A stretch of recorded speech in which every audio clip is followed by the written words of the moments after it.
You're listening to the Bear in Mind podcast, episode number 69. A podcast uncovering identity, color, and love, where driving yourself crazy is totally sane and curable. Now your host, T. Bias. I'm so excited because for the next few episodes, I'm going to be talking about time. And time is something that has come up.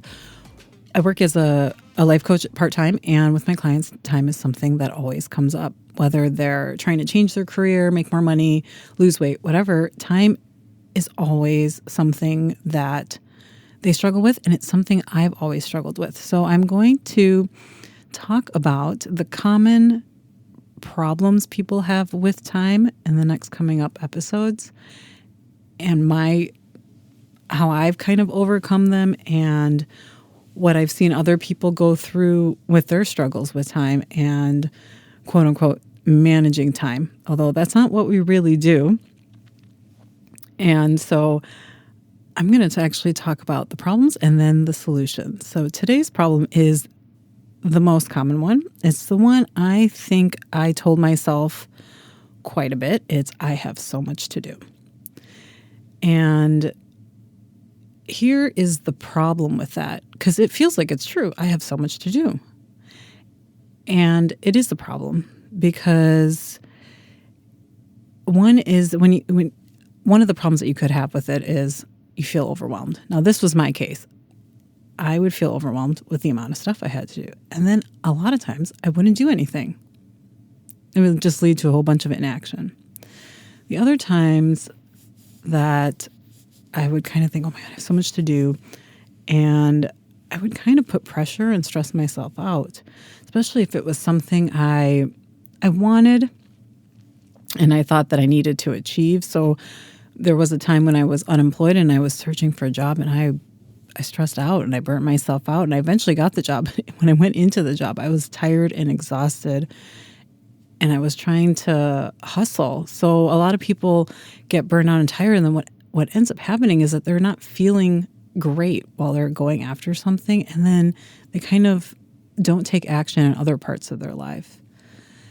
And then kind of the third common thing that I see happening is that people have so much to do and they do something, but they're not doing the thing that would actually reduce the amount of stuff that they have to do. So they'll be busy with a lot of emails.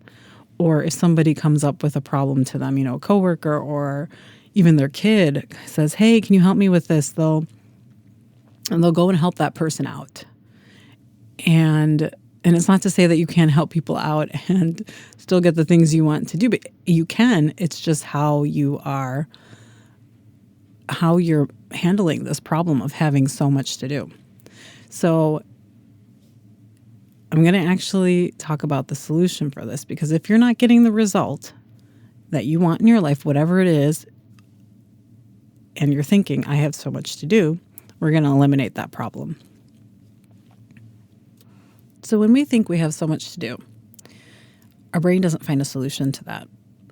So it doesn't eliminate the problem on its own just by thinking I have so much to do, because we think that by saying it, it'll kind of propel us into action and get a lot of stuff done, when usually the opposite happens. And so our brain goes to a dead end, because then we often come up with the solution, if I only had more time. When actually, to eliminate the problem is actually to plan your time.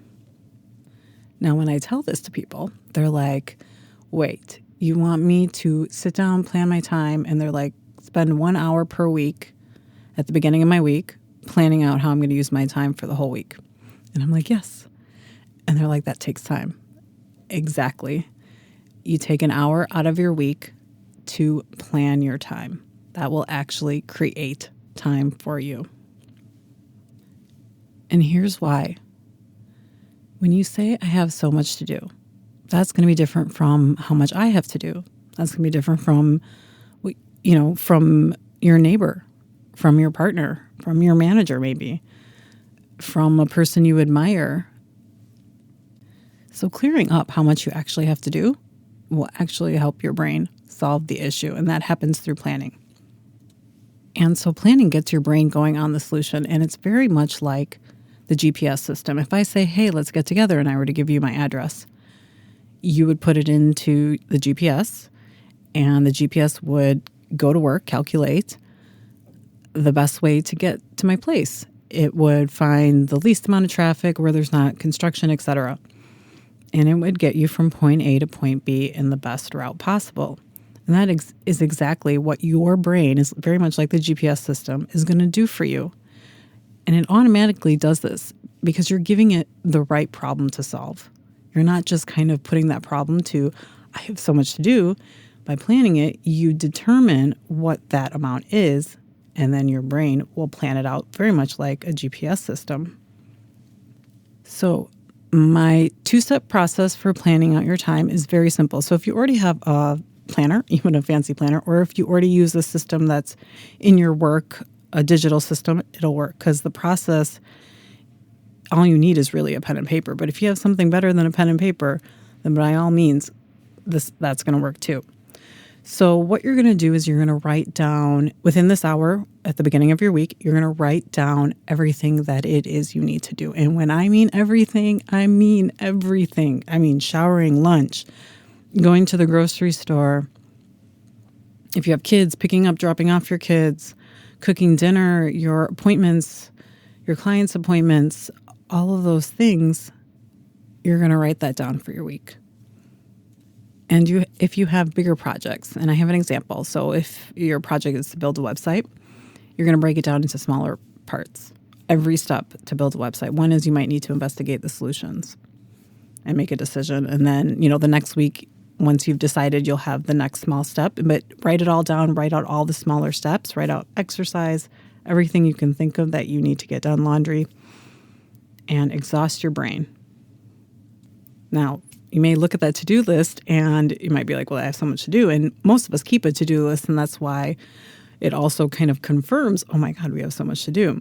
And that is because your brain still has things running in the back of their mind even when you have this to-do list. So you want to kind of help your brain get to that GPS kind of stage where it starts to figure things out. And the second part of that process is to plan it into your agenda. So whatever system you have, a digital or paper system, I still have a paper calendar, a very cheap paper calendar.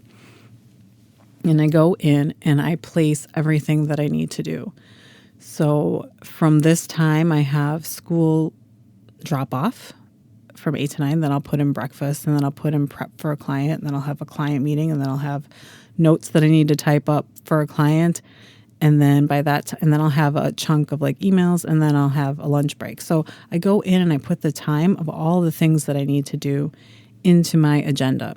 And when you do this, your brain is acting like a GPS, because if you notice, the questions will come up. Well, how long do I put in for this? Like, for example, that big project, build a website. And you're like, I need to investigate solutions. That's my first step. So whether to hire somebody or do it yourself or whatever, you are going to decide the time it's going to take you. And a lot of times we say, I don't know. I hear that a lot. I don't know how long that's going to take me. Decide, guess. Guess how long it's going to take you to investigate the solutions for your website. 30 minutes, 1 hour, put it down.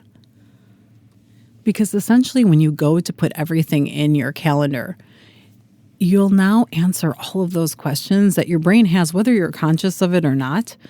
You're constantly wondering, what's the right order? What are the steps I need to take to finish this project? Or how long is it going to take me? When am I going to do it?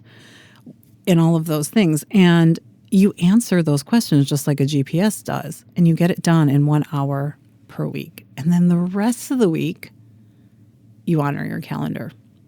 Now, that's going to be another problem that we're going to talk about. And something that comes up once people get going on this process. What I will tell you is that this process is simple, and you're going to try to complicate it. It's as simple as writing out your to-do list and putting it in your calendar, and then just honoring what you have. And then there's going to be things that come up, and there's going to be things that you learn about how you manage time by doing this.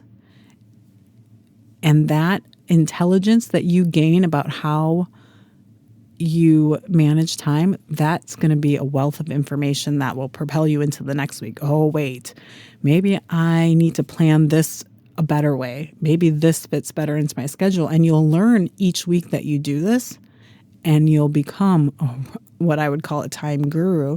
And it has taken me some time. I continuously learn from each week.